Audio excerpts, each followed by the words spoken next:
नमस्कार, जय हिंद, राधे राधे दोस्तों। अभिवादन स्वीकार करिएगा सुजीत मिश्रा का। दोस्तों, उम्मीद है कि आपकी आरपीएससी स्कूल लेक्चरर की तैयारी अच्छी चल रही होगी। मैंने आप सभी से टेलीग्राम चैनल पे ये सुझाव मांगा था कि मैं चाहता हूं कि कंप्लीट एनसीईआरटी क्लास 11th और 12th इस यूट्यूब चैनल पे कराई जाए। आप सबकी प्रतिक्रियाएं बहुत ही सकारात्मक रही। मेरा भी ऐसा विश्वास है कि सीखने सिखाने की प्रक्रिया जीवन पर्यंत चलनी चाहिए और इसी विश्वास पे आज ये हमारी पहली क्लास होनी है, क्लास 12th की एनसीईआरटी, जिसका भाग है समकालीन विश्व में राजनीति। उसका पहला चैप्टर शीत युद्ध का दौर। दोस्तों, अगर आप आरपीएससी स्कूल लेक्चरर की तैयारी कर रहे हैं, पॉलिटिकल साइंस है, UGC net JRF political science या DSSD PGT, UP PGT, Bihar PGT की तैयारी कर रहे हैं, तो ये सभी जगहों पर आपके लिए ये वीडियो, ये क्लास समान रूप से उपयोगी रहने वाली है। जो बच्चा क्लास 12th में भी है, उसके लिए वीडियो महत्वपूर्ण है। दोस्तों, अगर आपने क्लास 12th की एनसीईआरटी और उससे रिलेटेड आरपीएससी पीवाईक्यू का एनालिसिस किया होगा स्कूल लेक्चरर का, तो आप इस बात से सहमत होंगे कि 15 से 20 क्वेश्चन डायरेक्ट इनडायरेक्ट इससे पूछे जाते हैं। तो मेरा प्रयास ये है कि ये आपकी तैयारी में सहायक साबित हो, और खासतौर पर उन बच्चों के लिए जो ग्रामीण परिवेशों में रहते हैं, या वो जो भाई बहन जो सामाजिक आर्थिक पृष्ठभूमि वैसी नहीं है कि वो जाकर ऑनलाइन ऑफलाइन कोचिंग ले सके, तो आपके ये स्व अध्याय में एक तरीके से मददगार साबित हो, ऐसा मेरा प्रयास हो। दोस्तों, आज की क्लास प्रारंभ करते हैं। चैप्टर का नाम है शीत युद्ध का दौर और समकालीन विश्व राजनीति का ये पहला पार्ट है, पहला चैप्टर है। कुछ शब्दावलियों को देखते हुए चलेंगे। प्रयास ये रहेगा कि फैक्ट के साथ साथ कुछ कॉन्सेप्ट भी आपके डेवलप हो सके, आपकी अवधारणात्मक समझ भी अच्छी हो सके, ऐसा प्रयास इस क्लास का होगा। जैसा कि आप देख पा रहे होंगे, शीत युद्ध शब्द का जो सर्वप्रथम पहली बार प्रयोग किया गया था, वो किया गया था 16 अप्रैल 1947 को बर्नार्ड एच बारूच के द्वारा। ये यूएसए के नेता थे और दक्षिण कैरोलिना के ये विधानसभा में भाषण के दौरान इन्होंने सर्वप्रथम इसका प्रयोग किया था। दोस्तों, वाल्टर लिपमैन ये फ्रांसीसी पत्रकार है। इन्होंने एक बुक लिखी 1947 में। वो बुक का नाम था कोल्ड वॉर। यहाँ से कोल्ड वॉर जो शब्द था, यानी कि शीत युद्ध शब्द था, ये फेमस हो गया। और इसी के साथ साथ जो प्रमुख शब्दों और उससे जुड़े हुए विचारकों में अगर देखा जाए, तो न्यू कोल्ड वॉर जो शब्द पहली बार यूज किया गया था, वो एंथनी गिडेंस के द्वारा किया गया था। और बात करें इस चैप्टर के बाद जो दूसरा चैप्टर है, वो है दो ध्रुवीयता का अंत। उसका जो दो ध्रुवीयता यानी बाइपोलैरिटी है, उसका प्रयोग किया गया सबसे पहले एफ आई स्यूमैन के द्वारा। और इसी चैप्टर में आपको देखने को मिलेगा गुट निरपेक्षता शब्द, मतलब कि भारत जैसे तमाम स्वतंत्र होने वाले नवोदित देश थे, वो शीत युद्ध के दौरान उनका क्या स्टैंड था, उसको कहीं ना कहीं एक तरीके से परिलक्षित करने का या दर्शाने का काम गुट निरपेक्षता शब्द करता है। और इसका सर्वप्रथम प्रयोग जो किया गया था जॉर्ज लिस्का के द्वारा किया गया। दोस्तों, तीन शब्दावलियां और हैं महत्वपूर्ण, उससे आपका रूबरू होना जरूरी है। एक है फर्स्ट दुनिया, मतलब फर्स्ट वर्ल्ड जिसे बोल दिया जाता है। यूरोपीय देश अपने आप को बोलते हैं, पश्चिम के देश अपने आप को बोलते हैं कि हम पहली दुनिया के लोग हैं। और साम्यवादी विचारधारा, यूएसए समर्थित विचारधारा, यूएसएसआर समर्थित देशों और उनकी विचारधारा को सेकेंड वर्ल्ड के दो देश बोला गया था। और भारत जैसे जितने भी विकासशील देश हैं, इनके लिए थर्ड वर्ल्ड कंट्री शब्द यानी तृतीय विश्व देश या दुनिया कहा गया। और ये शब्द का प्रथम बार प्रयोग जो किया गया था, वो अल्फ्रेड सोबी के द्वारा प्रयोग किया गया था। दोस्तों, अब ये देखते हैं कि शीत युद्ध था क्या, ये किस परिणाम की एक तरीके से उपज थी, इसके बारे में जानना चाहेंगे।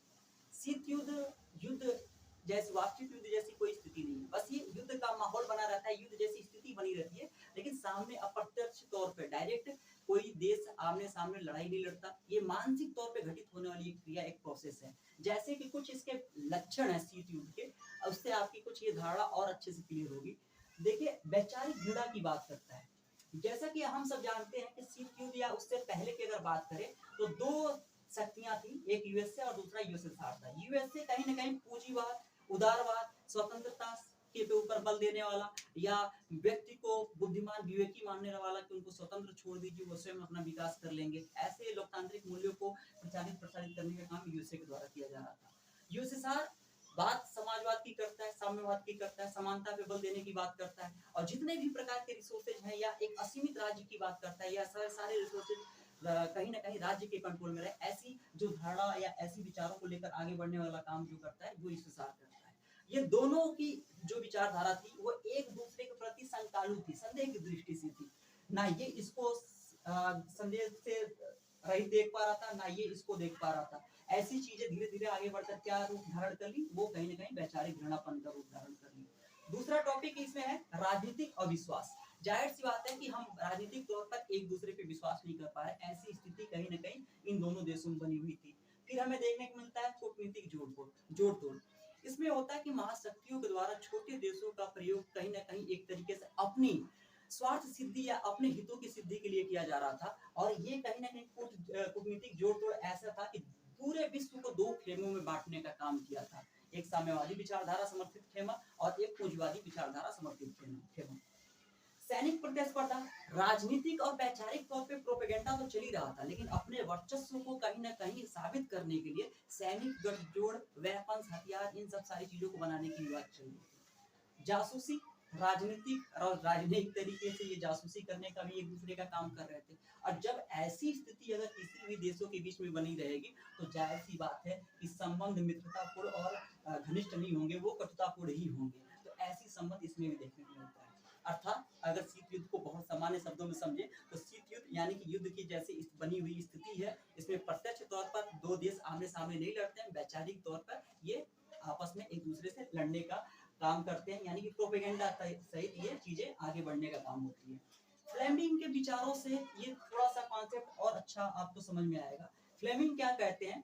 शीत युद्ध युद्ध स्थल में नहीं लड़ा जाता, परंतु व्यक्तियों के मस्तिष्क में लड़ा जाता है। अर्थात शीत युद्ध ऐसी स्थिति है कि वो मैदानों में या एक तरीके से युद्ध स्थल में नहीं लड़ा जाता है, बल्कि वैचारिक रूप से प्रोपेगेंडा के तहत इसको एक तरीके से लड़ा जाता है। ये शीत युद्ध कहलाता है। दोस्तों, अब सबसे बड़ा मुद्दा कि शीत युद्ध किसकी उपज है, या शीत युद्ध को पैदा होने में या शीत युद्ध होने में ऐसी कौन सी स्थितियां या कौन से कारक महत्वपूर्ण हैं जिससे शीत युद्ध सामने उभर कर सामने आया। तो दोस्तों, दो चीजें हमें पता है कि एक, जब सेकेंड वर्ल्ड वॉर हो रहा था 1939 से 45 के बीच में, तो एक था मित्र राष्ट्र और दूसरा था धुरी राष्ट्र। मित्र राष्ट्र की अगर बात करें तो इसका प्रतिनिधित्व यूके, यूएसए, यूएसएसआर और फ्रांस कर रहे थे, और धुरी राष्ट्र एडोल्फ हिटलर जर्मनी का वो कर रहा था, और मुसोलिनी इटली का वो कर रहा था, और साथ में हिरोहितो जापान के जो शासक थे वो इसका नेतृत्व कर रहे थे।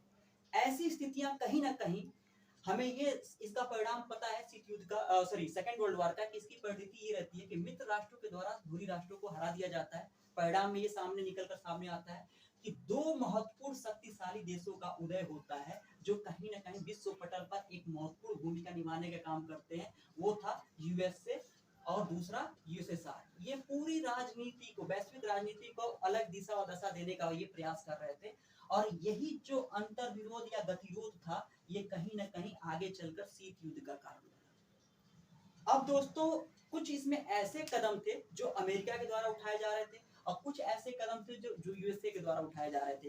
ये कहीं ना कहीं उत्तर का प्रत्युत्तर ये हो रहा था एक दूसरे के बीच में, और ऐसा राइवल और इस तरीके की प्रतिस्पर्धा कहीं ना कहीं स्वार्थ सिद्धि तक जाती है, और ये एक तरीके से शीत युद्ध का रूप धारण कर लेता है, जिसमें वैचारिक घृणा पर, राजनीतिक अविश्वास, कूटनीतिक जोड़-तोड़, सैनिक प्रतिस्पर्धा, जासूसी और कटुतापूर्ण संबंधों का स्थान ये पूरा ये शीत युद्ध के समय एक उपज हो जाता है। दोस्तों, 1947 में जब सेकेंड वर्ल्ड वॉर खत्म हो गया, तो अमेरिकी राष्ट्रपति ट्रूमैन थे। उन्होंने पूर्वी यूरोप और पश्चिमी यूरोप में यूएसएसआर के प्रभाव को रोकने के लिए जो सिद्धांत लाया, उसको ट्रूमैन सिद्धांत कहा गया। अगर सरल शब्दों में इसको समझा जाए तो ट्रूमैन सिद्धांत था क्या? ये ट्रूमैन सिद्धांत था साम्यवाद के प्रचार प्रसार को रोकना, यानी कि यूएसएसआर के प्रभाव को रोकना। इसी को ट्रूमैन सिद्धांत कहा गया। 1947 से 52 के बीच में मार्शल प्लान आता है। मार्शल प्लान अमेरिकी राज्य सचिव एच.सी. मार्शल के नाम पे आया था। इन्होंने हार्वर्ड विश्वविद्यालय के दौरान जो भाषण दिया था, वो भाषण ये दिया था कि कहीं ना कहीं जो यूरोपीय देश हैं, जो इस द्वितीय विश्व युद्ध में आर्थिक रूप से बदहाल, दिवालिया घोषित हो गए हैं, या जिनके इंफ्रास्ट्रक्चर सारे ध्वस्त हो चुके हैं, ऐसे देशों को मदद दिया जाए और साम्यवाद के प्रभाव को रोका जाए, उनके चुंगल से मुक्त रखा जाए। उसके लिए जो एक तरीके से आर्थिक मदद लाने का जो प्रोग्राम था, उसी को मार्शल प्लान के नाम से जाना जाता है। और उसमें उन्होंने Britain, Germany, Spain, Italy, France, इन सब देशों को, पश्चिमी यूरोपीय देशों को मदद पहुंचाने का काम किया था। दोस्तों, महत्वपूर्ण परिवर्तन कहीं ना कहीं एक तरीके से सैनिक गठजोड़ में भी देखने को मिलता है, और वो था एक तरीके से नाटो का गठन। नाटो का गठन क्या था? ये जब दो ध्रुवीय विश्व कप आरंभ होता है उसमें कहीं ना कहीं ये महत्वपूर्ण भूमिका निभाते हैं। उसमें हमने ये देखा दोस्तों, एक चीज में थोड़ी सी चीजें स्किप कर गई थी, मैं आपको बता देना चाहता हूँ। अगर आप जब सेकेंड वर्ल्ड वॉर को पढ़ रहे हैं तो उस समय अभी आप असिस्टेंट प्रोफेसर आरपीएससी का पेपर देखेंगे तो उसमें असत्य कथन पहचानिए ऐसे करके क्वेश्चन पूछ रखे थे। उसमें दे रखा था कि अमेरिका द्वारा हिरोशिमा और नागासाकी पे 2 परमाणु बम गिराए गए थे 6 अगस्त और 9 अगस्त को। 6 अगस्त को जो बम गिराया गया था उसका नाम लिटिल बॉय था, जो 15 किलोटन क्षमता से निर्मित था। ये ऐसे भी प्रश्न पूछा कि ये सत्य है या असत्य है। फिर उसमें पूछा है कि नागासाकी से कौन सा बम गिराया गया था? तो फैटमैन बम गिराया गया था जो कि 21 किलोटन क्षमता से निर्मित था।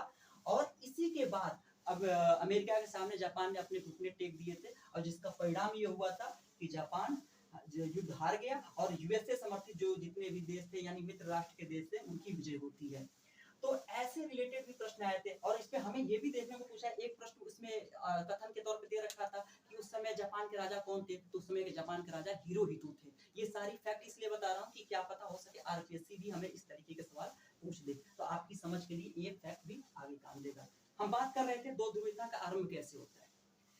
अमेरिका समर्थित देशों के द्वारा नाटो का गठन किया जाता है। 4 अप्रैल 1949 को क्या होता है? नाटो का गठन होता है। नाटो यानी कि एन से नॉर्थ, ए से अटलांटिक, टी से ट्रीटी, ओ से ऑर्गेनाइजेशन। इसका अर्थ होता है उत्तर अटलांटिक संधि संगठन। ये इसका मोटो क्या था कि इसमें जितने भी देश होंगे वो एक सबके लिए होंगे, सब एक के लिए होगा। अर्थात कि अगर किसी एक देश पे कोई देश अगर हमला करता है तो बाकी के जितने इसके नाटो के मेंबर होंगे वो सभी मिलकर एक तरीके से उसका जवाब देने का काम करेंगे। अच्छा, साम्यवाद के प्रचार प्रसार को रोकने के लिए, एशिया में इसके प्रसार ना हो, प्रभाव ना फैले, इसके लिए क्या किया जा रहा है अमेरिका के द्वारा? सीएटो और सेंटो दो संस्थाओं का गठन किया जाता है, सैनिक गठबंधनों का एस्टेब्लिश किया जाता है। सीएटो यानी कि South East Asian treaty organisation और सेंटो सीईएन सेन से मतलब हो गया सेंट्रल, टी से ट्रीटी, ओ से ऑर्गेनाइजेशन। इसका 95 में एस्टेब्लिशमेंट किया जाता है। क्यों? क्योंकि ये अमेरिका एक तरीके से दक्षिण पूर्व एशिया में अपने प्रभाव को जमाना चाहता था। जस्ट इसके अपोजिट अगर हम बात करें इसकी यूएसएसआर के द्वारा, यूएसएसआर ने इसका क्या प्रत्युत्तर दिया? तो यूएसएसआर आपको समझना होगा कि एक यूरोप में वार्सा जगह है, वहां पे एक समझौता, एक संधि होती है जिसे हम वार्सा पैक्ट के नाम से जानते हैं। और ये 14 मई 1955 को ये किया गया था। एक तरीके से नाटो, सीएटो और सेंटो का प्रत्युत्तर था। सीएटो और सेंटो के प्रत्युत्तर में हमें ये देखने को मिलता है कि कहीं ना कहीं यूएसएसआर इराक, उत्तरी वियतनाम, उत्तरी कोरिया और चीन के साथ अपने संबंधों को घनिष्ठ करता है और सीएटो और सेंटो के प्रभाव को रोकने का काम करता है। ऐसी स्थिति चली रही थी कि शीत युद्ध का दायरा कहीं ना कहीं एक्सपेंड करता फैला होता है और ये हमें देखने को मिलता है कि जो शीत युद्ध का दायरा था उसमें महाशक्तियां कभी न कभी आमने सामने टकराहट की स्थिति में आई, लेकिन स्थिति इतनी नहीं बिगड़ी कि ये प्रत्यक्ष युद्ध में बदल जाए। ये शीत युद्ध में जो हमें देखने को मिलता है। तो एक पूछा जाता है कोरिया संकट। कोरिया संकट 1950 से लेकर 53 के मध्य हुआ था। उसके बाद हमें देखने को मिलता है बर्लिन संकट। बर्लिन संकट में क्या था? 1958 से 62 के बीच में घटित हुआ और इसका चैप्टर ही है दो ध्रुवीयता का, तो उसमें बहुत डिटेल से इसको मैं बताने का प्रयास करूंगा।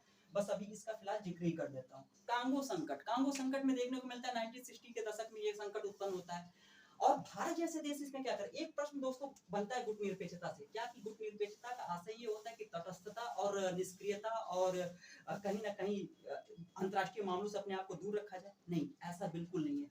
गुट निरपेक्ष का मतलब है सक्रिय तौर पर बाकी दो गुटों से अलग रहते हुए अपनी सक्रिय और स्वतंत्र भागीदारी सुनिश्चित करना। और भारत ने कोरिया संकट के दौरान ऐसा ही किया। दोनों महाशक्तियों को गतिरोध को सॉल्व करने में और इनके बीच मध्यस्थता कराने में महत्वपूर्ण भूमिका निभाई। अब हम बात करते हैं दोस्तों शीत युद्ध के बाद। अगर आप देखेंगे शीत युद्ध का दौर यानी कि इसका अर्थ ये निकला कि वो समय जिस समय शीत युद्ध चल रहा है तो उसका पहला ही टॉपिक जो है वो है क्यूबा मिसाइल संकट। अब ये क्यूबा मिसाइल संकट क्या था दोस्तों? क्यूबा यूएसए यानी कि उत्तरी अमेरिकी महाद्वीप का एक देश है और ये इसकी दूरी यूएसए से एकदम सटा हुआ पड़ोसी राज्य है। ये क्यूबा एक तरीके से साम्यवादी विचारधारा से मानने वाला देश है और वहां का राष्ट्रपति साम्यवादी विचारधारा के प्रति समर्पित है, यूएसएसआर के प्रति झुकाव रखता था। उसका नाम था फिदेल कास्त्रो, क्यूबा के राष्ट्रपति थे।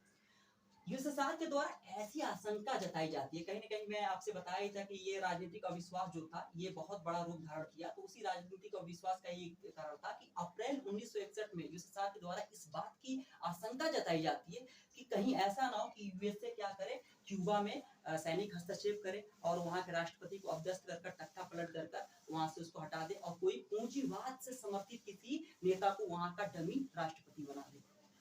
अब तख्ता पलट का अर्थ क्या होता है दोस्तों? इसका मतलब ये बिल्कुल नहीं है कि राष्ट्रपति या नेताजी को तख्त से उलाट कर पलट दिया गया। इसका अर्थ ये है, बहुत सिंपल से अर्थों में, कि अगर किसी सैनिक शक्ति के द्वारा, अर्ध सैनिक शक्ति के द्वारा या विपक्षियों के द्वारा असंवैधानिक तरीके से, गैर कानूनी तरीके से उस समय के राज्याध्यक्ष को या फिर राष्ट्रपति को या प्रधानमंत्री को उसके पद से हटा दिया जाता है या बेदखल कर दिया जाता है और उसके जगह पर सत्ता को अपने नियंत्रण में ले लिया जाता है, ये पूरी प्रक्रिया एक तरीके से तख्ता पलट कहलाती है।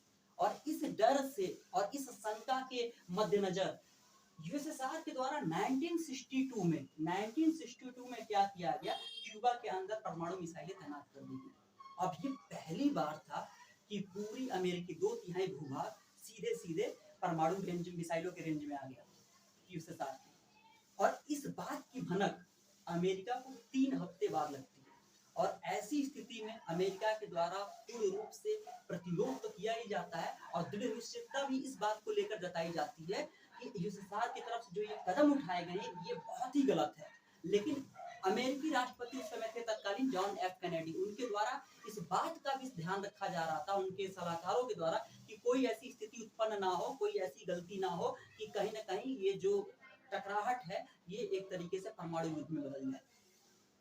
अमेरिका के राष्ट्रपति जॉन एफ कैनेडी ने ये आदेश दिया कि आप अमेरिकी जंगी जहाजों को आगे करिए और यूएसएसआर से आने वाली जितनी भी जहाजें क्यूबा की तरफ जा रही हैं, समुद्री जहाजें, उनको रोकने का काम किया जाए।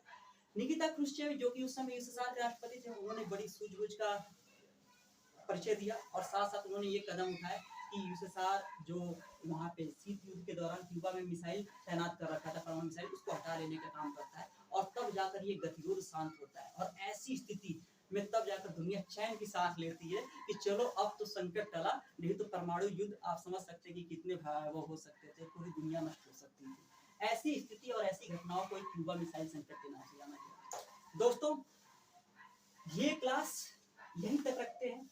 उम्मीद है कि आपको ये क्लास पसंद आई होगी। ये मेरे लिए एकदम नवाचार है, नवीन प्रयोग है। मैं ऑफलाइन बच्चों को 11th-12th को तो पढ़ाता हूँ, लेकिन ये ऑनलाइन कैमरे के सामने ऐसे फेस टू फेस पढ़ाना मेरे लिए बहुत ही नया था। लेकिन उम्मीद है कि आपका स्नेह और प्यार मिलता रहेगा। आपके सुझाव, आपकी प्रतिक्रिया, आपकी शिकायतें हमें कमेंट के माध्यम से फीडबैक के तौर पे हमें मिलना चाहिए। और आपको ये क्लास कैसी लगी जरूर बताइएगा। जितनी भी अध्ययन सामग्री है टोटली फ्री आपको इस पे मैं प्रोवाइड कराने का प्रयास करूंगा। आप जुड़िए, मेरा यकीन है कि मेरी तैयारी के साथ साथ आप भी निखरेंगे, आपकी भी तैयारी अच्छी होगी, आपसे मैं भी सीखूंगा। तो बहुत बहुत धन्यवाद साथियों आपके इस प्यार के लिए, आपने जो पूर्व की वीडियो में दिए हैं। और संघर्ष करते रहिए, सफलता एक दिन निश्चित आपको मिलेगी। इसके लिए 2 पंक्तियां ही कहना चाहूंगा कि मंजिलें मिल जाएंगी यूं ही भटकते भटकते, मंजिलें मिल जाएंगी यूं ही भटकते भटकते, गुमराह तो वो हैं जो घर से निकलते ही नहीं। तो धन्यवाद साथियों।